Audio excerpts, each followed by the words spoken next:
Well, sometimes form is function, and we're straight into the Gillette Labs Performance Rankings this morning. A very good morning to you. Hello, happy Monday. Colm is here. Hi, Ger. Shane is here. Morning, how are things? But I guess we're getting straight into it. No time for shilly-shallying. No choice. Dilly-dallying. That's what they're doing. They're like, these lads just, they talk too much crap. Just get into it. That's how they solve it. Just play the sting. We have to talk about it. Seriously, ruthless editorial decision there in the sound box this morning. Enjoyed that. Do it. Straight into the red with Arsenal. We've no choice this morning. How was your weekend? How was your weekend? Yeah, sorry. How was your weekend, lads? Well, Kildare are All-Ireland champions. Yeah. Congratulations to everyone in Kildare, by the way. Something is stirring. Huge achievement. Yeah, I feel very bad for the Sligo goalkeeper just as they were getting back into it.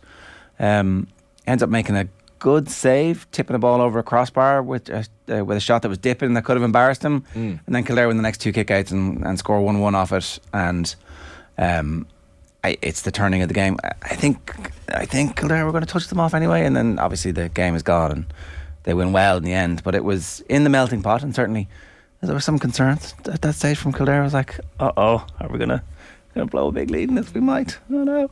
But obviously massive stuff happening in Sligo football at underage level and at senior level, and hopefully there's no revenge for Sligo at senior level in a couple of weeks. One other point as well, that another team that don't make the Gillette Labs Performance Rankings this morning is Manchester United. But Shane, you were at Old Trafford on Saturday. I was. To watch their 2-0 victory against Wolves. Yeah, good atmosphere. Good atmosphere at Old Trafford. Alejandro Garnacho, good to see him back on the pitch for United fans. It wasn't a great game. Classic 2-0 Saturday. It was just fairly... Wolves are done. Wolves didn't threaten. You know, anytime Wolves were getting corners, it was because United were making defensive mistakes. Varane looked a little bit leaky. Yeah, it's going to take him a little bit of time to get back in. Funny enough, Harry Maguire came on and looked a little bit more solid. Did Collins get off the bench? Collins did not get off the bench. Right. It's the problem with centre halves, isn't it? So rarely they come on unless tactically they won't come on. I had a dream the night before the match that Alejandro Garnacho was going to score, and then before the game I was like, maybe stick a little tenner on Garnacho to score. The teams came out and it was like, Garnacho's not starting. I was like, I'll leave it. 84 minutes on the clock. Garnacho's coming off the bench, and I said to my brother, do it. Stick a tenner on. He was 16-1 at that point. And sure enough, the dream became true. All right. So it was a nice little moment. I never knew you I really celebrated that goal. Andrei Kanchelskis so much. I loved Kanchelskis. Yeah. Wow. Mid-90s. That was the retro Shane jersey. had a vintage Kanchelskis jersey on. Have you ever had I saw on his Instagram, have you ever had other prognostication dreams? Are you Mystic Meg here? Is that what you're telling us? Well, the last two times I was over for matches, I called Casemiro to be man of the match in the Carabao final, watching in the pub in Manchester, and then I called Fred to score against Barcelona, which is fairly random. So these dreams just come to me sometimes, you know. It was only the second biggest thing you did this weekend in the sporting landscape. We'll get to that in Amber. We will get to that. Yeah, it was pretty important. Will we get into Arsenal? We'll get into Arsenal. Bottlers. Are we going that far? No, we're not going that far. Yeah, well, John Hartson did yesterday on Twitter. He's making the point that this is now becoming a bit of a habit. I feel like that's a bit harsh, isn't it? The game is a 38 game season. Have to be realistic. Arsenal have, for 3/4 of the season, been outstanding. Final part, they've completely choked under the pressure. Same last two seasons when chasing Champions League place. 38 games, not 30. I think he's right. You think so? Well, I don't know. I mean, yesterday was one of those games where it wasn't entirely smash and grab. I didn't get to see the whole game, so I didn't see the ebb and flow of it. I was watching highlights of it, and it was like chance. Oh, goal down the other end. Chance. Goal down the other end. It's like, I mean, come on, Arsenal. I saw the ebb and flow of it because Ferguson was very good. I mean, top notch. I was into the WhatsApp group last night saying, like, I'm really excited because I think that was, and this is hopefully not too much hyperbole, I think it was the biggest game an Irish players played at club level since Caoimhín Kelleher in the League Cup final last season when he scored the winning penalty against Chelsea to win the cup for Liverpool. In terms of exposure, Super Sunday, mass audience, last chance for Arsenal to keep the title race going, and the number 9 for Brighton on the day was our own Evan Ferguson, and Brighton were outstanding. It's a pity he got taken off with about 20 minutes left, but he played a huge part in Brighton's very comfortable victory in the end. Standing on ankles and the whole lot as well. He was standing on Arsenal ankles the whole lot. Kenny Cunningham gave him a 6.5 out of 10. I thought he was, but he said he thoroughly enjoyed his performance. I thought he was very physical. You know, he didn't do anything spectacular or anything like that, but he was a handful for them, as was the general Brighton front line, to be honest, that Arsenal couldn't deal with. Found it interesting that Mikel Arteta took to apologising afterwards for the second half performance, which I didn't think was too necessary. I mean, these happen in the games, but what he could apologise for is on New Year's Day Arsenal had 43 points, and no team has ever not won the league from that position. So we could apologise for the second half of the campaign, but I don't think the second half performance yesterday. How concerned are we about the signing of Ger Pedro from Waterford for 30 million to Brighton, a 21-year-old striker? Not too much. I think it just adds more competition. I think he'll play more than enough games next season, Ferguson. They put their faith in him, new contract. I think it's all part of the project, as they would say nowadays. Yeah. And 30 million, okay, it's a bit of money, but these days, not huge. Not so much that you'd absolutely have to play him. So I think Ferguson will be fine. It'd be grand. Yeah, they've shown faith in him. De Zerbi clearly likes him as much as Potter did. From an Arsenal perspective, the first half was just flat. And when you look at the nature of the Newcastle game last week, which was the total opposite, it's like, this is surprising. And because Brighton weren't great. I thought the first half they were all right. I thought it was a very even game in the first half. Yeah, but it wasn't exciting. It wasn't exciting for the neutral to watch. No, but I wouldn't expect it to be exciting at this time of the season unless something defensively is going wrong. It was their second half display that was very concerning. Like, it was 0-0. Yeah. I you know suppose, what I mean? yeah. They came close twice, Arsenal. Bukayo Saka had a shot in the first half, whipped it with his left foot near post, just went wide. And Reece Nelson came on as a sub, and shortly afterwards he hit a shot far post that just went wide, and that was at 1-0 down. But other than that, Brighton created all the chances. So I see about right back worked, and I was concerned looking at the team before the game. I was like, he's going to be missing the midfield, but obviously he marshalled Martinelli for the time that Martinelli was on the pitch. Like, Saliba's injury is the big thing here for Arsenal, isn't it? That like, there's no coincidence that Arsenal's complete not bottle job, but absence now from the title race really is down to Saliba's absence. Like, Kivior yesterday just purr. Well, yeah, he went down for the first goal, seemed to get possibly fouled or something happened to him. Anyway, that he went down injured, that's why, and Ciso had an easy header. Look, it's part of the reason Arsenal is struggling without Saliba, but Odegaard, his form isn't as strong as it was. I think Jesus getting injured when he did, and the length of time that he was out, I know Eddie Nketiah did very well in his absence, but you're missing Jesus, and he hasn't been the same since he came back. So it's key players probably in the decisive part of the pitch that just haven't been as strong as they were. Yeah, and look, there will be Champions League football next season, and so there will be money to spend, extra money even on top of the money that they spent last year. Look, I think I don't know. With the Manchester City and all of the charges they're facing is another storyline that is going to bubble back up very soon, I think, because there'll be a trophy lift, there'll be an open top bus parade, and everybody will be talking about will they actually get to keep this trophy? Is this going to be Manchester City's trophy? So I don't know. Arsenal want to just make sure they finish second in case Man City do get stripped of the title or get points deduction later on. But just to go back to Evan Ferguson, he was interviewed yesterday. There was a piece, I don't know, was it an interview? Certainly there was a piece with him yesterday in the Sunday Times, and there's a quote about his age, and he's like, look, age doesn't really matter anymore. Everyone says, he's young, he's 18, this and that, but if he trusts you and you can play, there's no reason not to do well. This is about his relationship with De Zerbi, and also how it was actually really good for him that Potter got the Chelsea gig, which it has been. And then this is a quote. I look at what Rooney did when he was my age, Benzema, Ibrahimovic, Giroud, and I bring different bits of their game into mine. Make your strengths even stronger and improve on your weaknesses. If he was as good as any of those and had any of their careers, we'd be pretty happy. You'd take it, wouldn't you? Even Olivier Giroud at this stage. even Olivier Giroud, France's all-time leading goal scorer.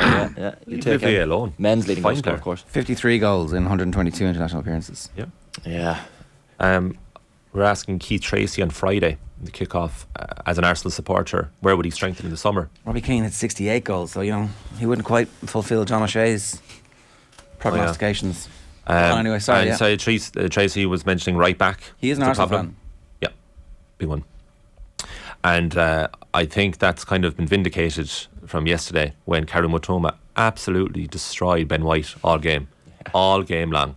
Brighton were attacking the left flank, and it's one of those old things, like if you're watching this match, didn't know anything about either team, you would say Brighton are by far the superior side, and they showed in the second half. But Matoma, oh my God, he rinsed them, rinse and repeat, like he's ridiculous over and over again. I wouldn't call it bottling. I'd almost call it lack of belief from the Arsenal players. You felt like the last number of games they never really felt like even Thomas Partey, big game player. He's a big game player. The second half of the season, he's been I don't know why you're doing the mental gymnastics not to call it bottling. Like they bottled it. They had a winning position and they didn't win because psychologically they weren't strong enough. City won 11 games. City just stood on their necks. Any lesser team in a title race than City, they would have won the league even if City had won all their games. They would have won the league if they just could have taken care of business, and they couldn't take care of business. I think it's an easy cliche to just call Arsenal bottlers, isn't it? Like, on this occasion, Arsenal have had a brilliant season. They're going to recruit in the summer and probably push on next season again. An easy truth bomb, Shane. That's what it is. I don't know. Let's be honest, they've overachieved. If you offer them second at the start of the season, it's just the way they've gone about it. That's all. Like, if they started the season like the way they're finishing it, and then for the second 3 quarters of the season, if you like, for that portion of it, they were excellent, and they ended up finishing second, you would say, "Oh my God, what a job Mikel Arteta has done." A backdoor second. He's done it the opposite way. A backdoor second when Man United are obviously not all that. When Spurs have collapsed. When Chelsea are barely going to finish in the top 10, even if maybe they won't.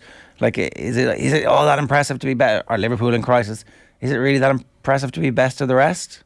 Yeah. Well, not only best of the rest. If they were 20 points off Man City in second, they'd be best of the rest. But they are literally involved in a title battle all season. Maybe you get a special prize for being. You get a.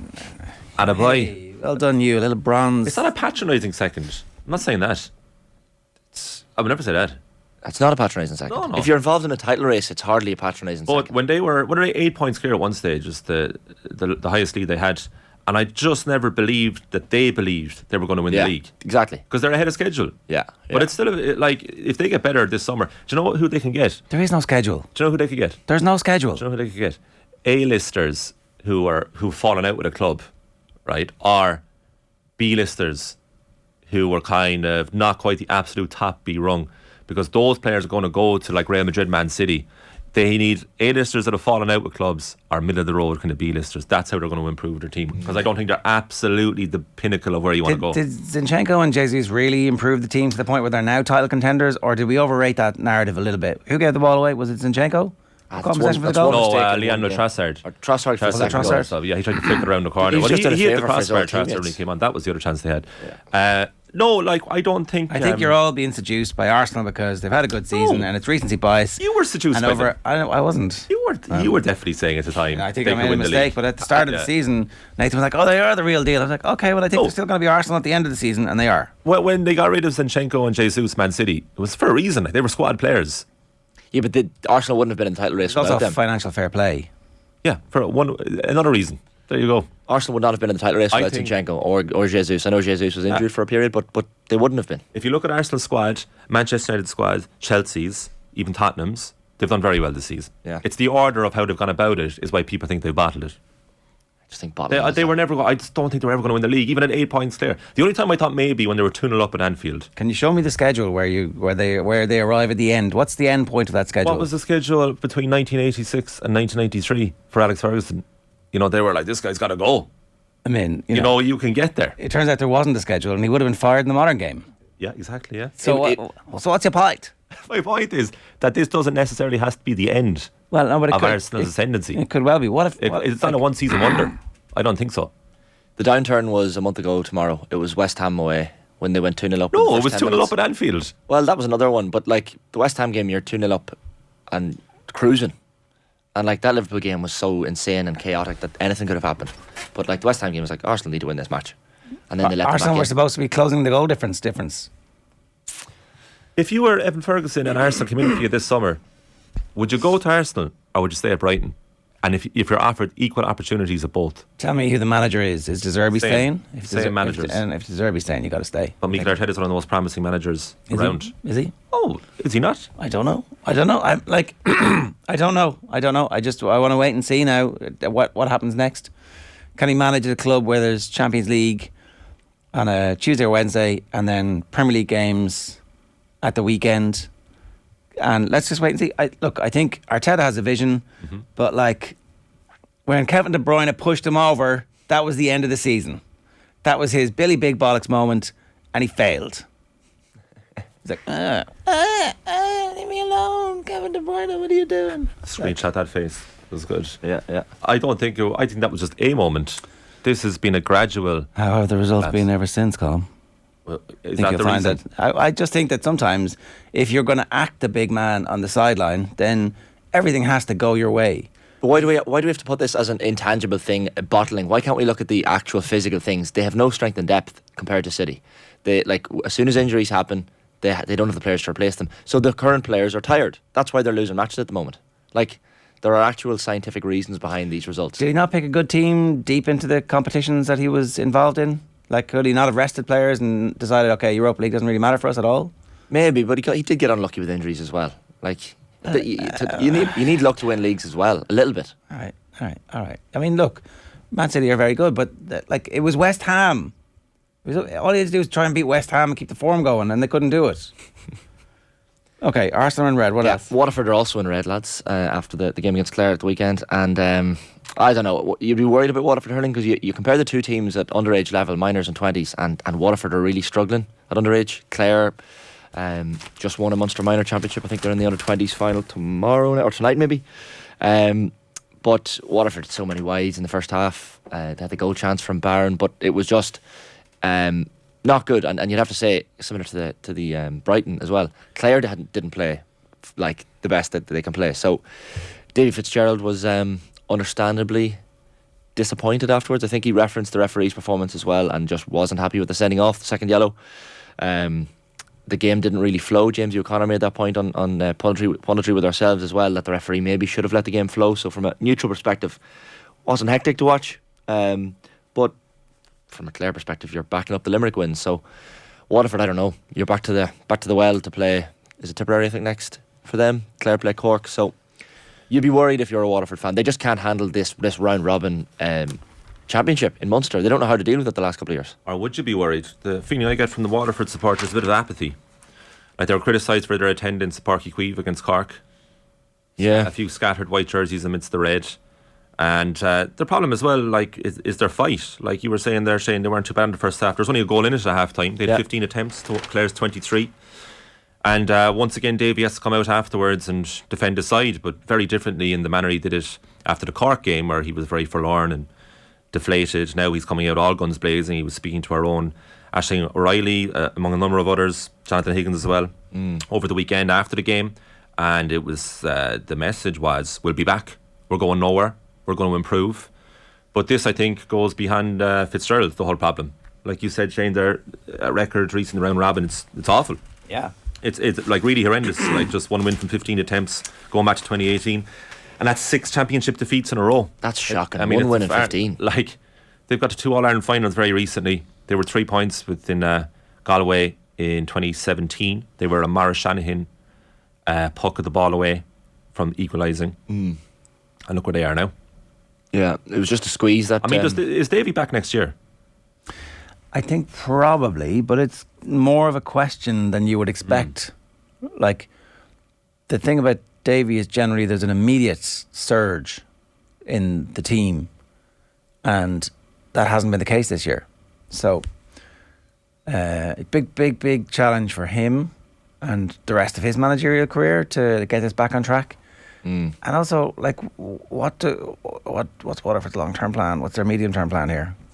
Yeah, it was, as I said, the underage stuff, it just isn't happening either. You could say if they were going well at minors or 20s, okay, it's coming, but it's not.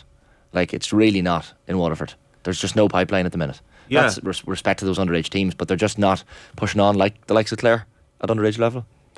So that's an issue. It's also their senior players aren't pushing on, and it seems like they need a bit of a refresh, like Tottenham Hotspur style. Yeah. That a lot of those But players they've been no there a while. leaders. They've no Milans or Shanahans in that squad at the minute that are just taking the game by the scruff of the neck and carrying the young lads with them. They have an odd mixture this year of seemingly like lack of passion on a consistent basis, and also a poor defensive record. Like, everyone's talking about Limerick and the hurling, but they've had 4 players sent off in the league. They had Callum Lyons sent off as well the weekend for second yellow. And Ryan Taylor and Fitzgerald afterwards had no complaints about it. So that says to me that there is something wrong going behind the scenes, because you don't have the passion to fight, but you certainly have the passion to fight in the wrong way. We'll do more on Waterford hurling during the week. We'll come back to that. Yeah. All right. Move on so to Waterford in the red. So that's the red done. Arsenal Waterford, and we've got was a big snooker match in here at the weekend, lads. What's this? Sorry, you probably can't even tee this up yourself. Oh, go on. What was it? Yeah, you can line up. You were there, I suppose, Colin, for the. You had to be there. Yeah. I actually wasn't. I went for the match itself. I couldn't hang on. It was too long. We've B-roll actually. It was too long. We were practicing earlier on in the afternoon. 2 hours after I was supposed to go home. Do you know what I mean? Do you know what I mean? Ronnie, not worth it. Ooh, exactly. What? Yeah. Oh no, I didn't want to get in the way anyway. And it was right that I This is our practice earlier in the afternoon. Oh, that's you hanging around like a bad smell in the background there. Colin's that's during my time. Not dressed up. Jan Verhaas, the referee in the background there, he's just missing the white gloves. I faced Adrian in the first game. Yeah, Adrian, of course, sitting down, me telling everyone what I'm going to do, and then. Oh, you were all hanging around Ronnie like a bad smell, were you? Ronnie's not here. Oh, Ronnie's not in this one. Oh, okay. This is us actually, setting up. Yeah, that was earlier in the afternoon. This is during the day, like. Okay. We do have a clip of that's coming up here. I'd just like to say, by the you way, couldn't turn the lights on for anybody watching on their tiny phone screen. Was that it? That was practice. That was putting the faders up was beyond your. You see the skills. results there. O'Sullivan wins just. I had only 2 balls left on the table. Someone commented on the comments, lads. Ronnie cheated a little. There was one chance where there was 2 shots. He took 2 shots, and apparently shouldn't have taken the 2 shots. Why not? I don't think it was a 2-shot fight. Like whatever it was. I'm gonna need to watch it back and get the VAR out here. But we have the full match on social, and a lot of people have watched it over the weekend. Which social platform? it's on TikTok and Instagram and Twitter. The full match is on TikTok. The full 4 minutes. 4.5 minutes. 4.5 minutes on TikTok. Sorry, And people twice. watching it on TikTok. I think so. I'm not on TikTok, Jersey. I'm too old. But we do have a nice synopsis at the end of the game here. Okay, here we go. Look at that. He's got me. Look at that. Look at the cockiness work here. out This is away. fantastic. To the middle bins. Yeah, middle bins, yeah. Oh! He missed it. Missed that over yet. Why? So he gets a second shot here, but he's not supposed to. He goes double it. He literally just called what he was about to do. Ridiculous shot. What a ridiculous shot. Dennis Taylor. What a moment.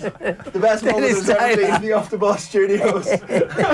Ronnie, fist bump it out. What a fantastic. What a buzzing. finish. He called it as well. He did. Oh, got lucky though. Clicked hard. Yeah. You never lose the winning drive. It's the Gary Neville-gasm. Yeah. Snooker version of that. Sorry, twice during that match I was like, is this actually happening? So at the start I took the break, potted 2 balls in the break. He said, oh, you've got a nice bridge hand. And I was like, he just complimented my bridge hand. And then later on he said, I took a shot and potted it. He goes, how'd you do that? And I was like, did Ronnie O'Sullivan just ask me on a pool table, how did I do that? Because I don't know how I did that. Like, you tell me how I did that. By the way, there's a signed book in the studio. People will see behind column there. Ronnie O'Sullivan Unbreakable. So that's why Ronnie was in. Ronnie kindly signed the book for us. If you want to win that signed copy of the Ronnie O'Sullivan book, go into the Off the Ball YouTube channel, click into the video of the Ronnie O'Sullivan interview, thumbs it up so it gets in the algorithm for all the snooker fans out there, and leave a comment. What's your favourite Ronnie O'Sullivan moment of his career? And I'm going to pick one of the comments today, and then on tomorrow morning show, announce the winner, and I'll get that signed Ronnie O'Sullivan book posted out. You could always run it for like 24 hours if you wanted to. That's what I'm going to do, yeah. 24 hours. So, yeah. Show all the people. Go on. All the people. Oh, sorry, this is the cue. Yeah, one of the cues that we used in the match. So Too far away. It's yeah. one of the little ones. But what's what's special about this? about this particular cue. Special like Arsenal. What's special about this? About this, about the cue. Yeah. Well, Ronnie O'Sullivan used this cue, and it's also signed by Ronnie O'Sullivan. Yeah. God. Burying the lead there. Yeah. I actually have a full size Ronnie O'Sullivan signed cue at home that's framed on the wall. So, sorry, his signature is insanely clean. it is. It's Sorry, like- it's I've like got his almost like handwriting on my body. I was telling you that came out at the weekend as well. That did come out at the weekend. Yeah. There was a- You have a tattoo of Ronnie. No, it's 147 in Ronnie's handwriting that got in Sheffield quite recently. So All right. it's so 047 for Monaghan and 147 for snooker. You know, it's just the way life works out, lads. Were you happy with your performance? But the performance was pretty average, but I'll take it.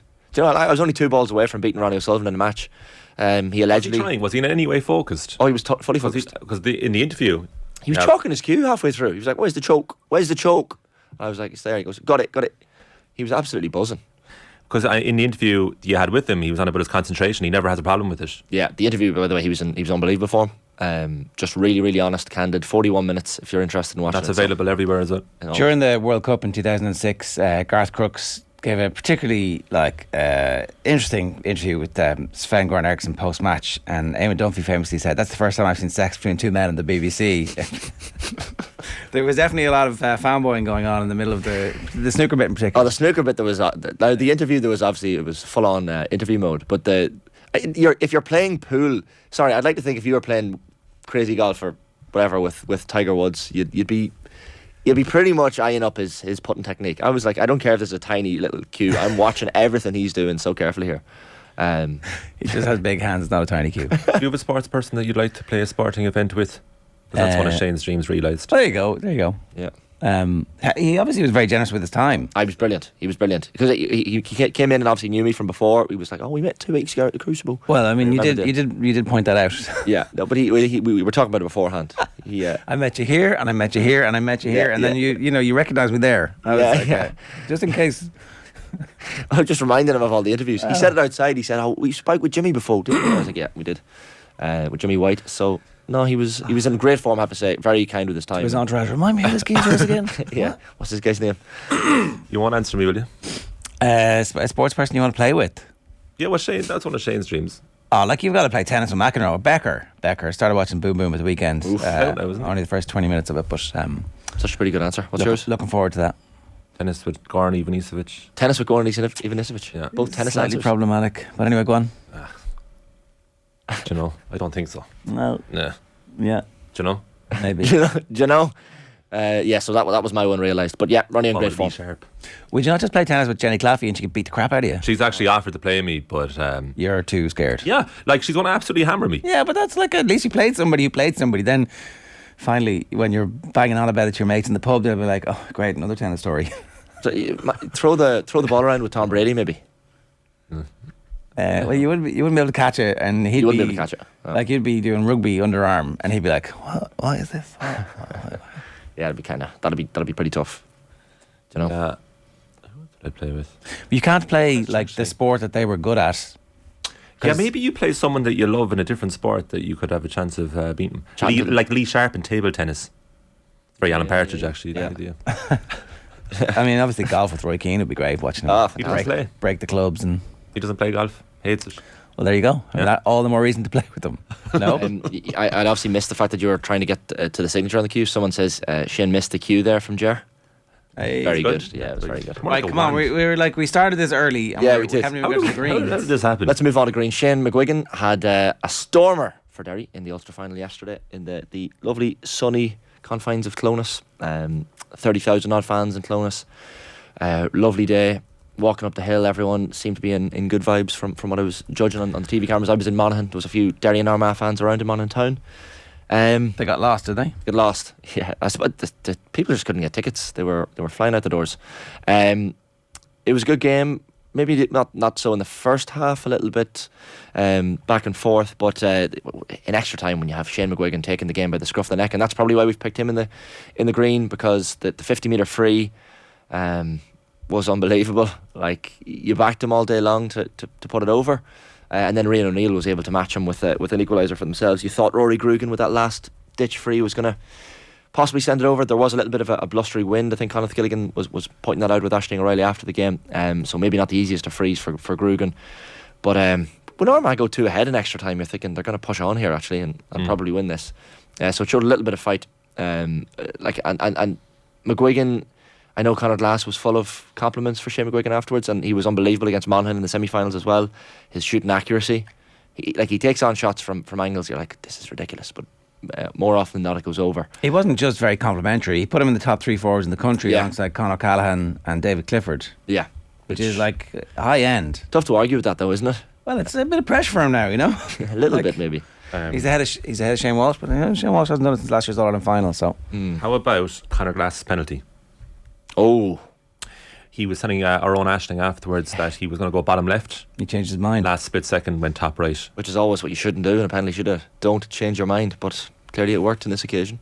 Yeah, there's something about it. Paul Gascoigne did the same Euro 96 against Germany semi-final. Changed his mind last second, like as he ran up to the ball. Worked out. Same with Glass. Would you ever dink a penalty in a Gaelic football penalty shootout? No one would ever expect it. I don't think you can, because most of the goalkeepers aren't. They do die. A lot of them don't dive. Because they're not used to it. Rafferty was diving all over the shop. Just a thought, like. I did put it to a big Gaff friend of mine who said you'll get a 52-week ban if you try to dink it, You should. and that would be lenient. Yeah, for sure. Well, when you see people doing it in football, It needs a few mavericks, this sport. Oren Lynch, though, his saves, was it 3 saves? The one from Nugent in particular, where he's at full stretch. You're like, Yeah. that is an unbelievable save. They're all good saves. They're all, bad. yeah. They're all bad penalties, though. Yeah. Well, They yeah, are, like- medium height left. Oh, Yeah. like Well, exactly where it's Tomofte. The wind was taken out of the Armagh sails when you see Rian O'Neill, your main shooter. By the way, when you get the first penalty in the shootout, you're like, this is an advantage. Definitely an advantage. I think we should call it Statistically, Yeah. it's statistically an advantage. And then Rian O'Neill, like to see that, the leader of the team going up and taking the first penalty. Yeah. So that kind of sucked the wind out of Armagh's sails a little bit in the shootout, maybe. But they probably should have pushed on in extra time when they were 2 points up. They had the momentum in that extra time. the energy levels were kind of dropping off in the match as it went on, but it was still unbelievably exciting to watch. Chaotic at times as well. It was a terrible game, though, right? First half particularly. Ulster football was It improved terrible. as it went on. It's not all terrible. What do you? And it was like afterwards, oh, we have to keep this forever. This is ours and special. Have you It's like, forgotten the all Tyrone right, Monaghan match grand, already? go on. Have you forgotten that match? High scoring. Yeah, okay, that was better. Derry kicked 121 against Monaghan, I think, in the semi-final. But it's heresy to say that the game wasn't great. Like, it wasn't great, but it was a great spectacle. I mean, From an entertainment perspective, maybe not from a quality. 29 people inside the half. It was very possession based and tough to watch in the first And like half. no risk taken at that stage. Like, I don't know. More risks than the Donegal Derry Ulster final last year. Like, I think that's probably a low bar, to be fair, but I certainly felt like it was a bit more advanced. And both teams you felt were trying, but it was just the way the game was panning out. Both nervous, both wanted to win, and you see the groups that the Ulster winner goes into compared to the Ulster runner-up. There was a carrot on the stick there to win yesterday, because Derry now go into a group with Monaghan, Monaghan, Donegal and Clare, which is probably a slightly easier group than... It's a much easier group. What's the... Armagh's group is Tyrone, Galway, Westmeath, Oh. which is a nightmare. Well, you just have to beat Westmeath and you're through to the preliminary quarterfinals, and then like You really want a home quarter. You want a home game after that against if you finish second or third, that could have serious ramifications. If you want to finish second to get the home game, because I feel like all the home teams are going to progress, or certainly most of them more often than not will progress because of that advantage. all right. Yeah, Let's keep disappointing for going. Armagh. Yeah, on to the other green then. Aside from Shane McGuigan, we have Munster and the Ireland Sevens. Munster absolutely buzzing this morning. Munster fans, let us know how you feel. I wanted the other green to be Ben's Healy, just for the joke. I actually thought Ben Healy was excellent in the first half before he went off injured against Leinster. Like really, really, really good. And then obviously Jack Harley moves to 10 and is equally as good. I mean, Munster cannot be happy about the fact that Ben Healy was allowed to leave. Whatever they're saying about they wish him all the best for, but like... Especially if that 10-12 partnership is going to become something. Well, you need multiple 10s, it turns out, if you're like going to compete. So, yeah, fair play to Munster. They were definitely the better team. Probably should have had the game well out of sight. That photo of Craig Casey, by the way, he absolutely gave it loads at full time, celebrating, and understandably so. Jack Crowley, the coolest man in Dublin. One of those drop goals you'd expect him to get ordinarily. Like if he was practicing 20 of them in the warm up, you'd expect him to pop most of them over. But still, under that pressure, was remarkable. The next time himself is on Ronan O'Gara, will have to put it to him, the wag of the finger afterwards, Crowley, as he put it over. That should be A trademarked. homage. That was trademarked, surely, by Rog. He's allowed. Fellow county man. But look, Leinster beaten Munster 10 of the last 11 times they'd met, falling at the URC semi-final hurdle for the second year running, but it was just brilliant. Tyke Byrne was one of the probably the main men that got Munster over the line in the end, that second half performance particularly. Big win for Stormers, obviously, against Connacht as well. Oh, wow. Connacht were really, really good. Like, didn't roll over and die until like the very last second. But they really took the fight to them. But then the celebrations afterwards, we'll show you the video a little bit later on. Yeah. About the celebrations afterwards. I obviously feel like they've won the entire thing. That like the Munster victory down there, which kept their season alive. Like bear in mind, a few weeks ago we were talking about Munster not being in the Champions Cup next season, and here they are in the final of the URC. So fair play to them. But I wonder what that does now to Munster in terms of the build-up. They've obviously got 2 weeks more to get all their players back, and they'll basically have everybody full. It looks like everybody fit and available for them. So that's going to be interesting. And then the Sevens. Yeah. Women's Sevens team qualifying for the Olympics. Yeah. 10-5 win over Fiji. What's the general public's interest in the Sevens? I love watching Sevens. Do you? Well, but see, the problem is it's never on. Where was this game on at the weekend? What channel was it on? It needs to. Sevens. If Sevens was terrestrial consistently, I mean, you're talking. Everyone loves a bit of that. It's so exciting to watch. There's constant scores. It's just a bit more. Well, this game finished 10-5, right? Well, yeah, but like generally speaking, it's open and attacking, and seeing players who are so fast is just exciting to watch. Look, maybe it's the perfect TikTok sport. Maybe that's what the point of this is, and that's why it's going to be successful. I'm not quite sure how it fits into the hierarchy of Irish sport. And look, fair play, congratulations. They set out to qualify for the Olympics. They've qualified for the Olympics, and when the Olympics are on, we might catch some of it in the midst of all of the other sports that we watch that are actually Olympic sports that we really care about. So I don't know. I mean, this was David Nucifor's grand plan. That and keeping Johan van Graan, we should say. He wanted to keep Johan van Graan, who clearly was like just this, terrible era for Munster rugby. There's no way they were beating Leinster at the weekend with Van Graan as coach. But that was... Anyway, sorry, I digress. We'll put this to Quinny later on. The Sevens does feel like our rugby league or something, kind of the cult classic. But these players should be available for the inaugural World 15 Tier 3 campaign later this year. I suppose that's the problem with it, isn't it? It's clashing with the 15s. Yeah. And maybe now that we qualify for the Olympics, I don't know, because there's obviously funding that comes from the Olympics. So anyway, right. That's all. It was a big moment for them. It was brilliant for the team. They were completely delighted afterwards, and as they should be. And hopefully it does help to grow the sport and get more people into it. But it doesn't mask the fact that the 15s was the shambles that it was a couple of weeks back. So, right, that's this week's episode of the Gillette Labs Performance Rankings. OTB AM's Performance Rankings with Gillette.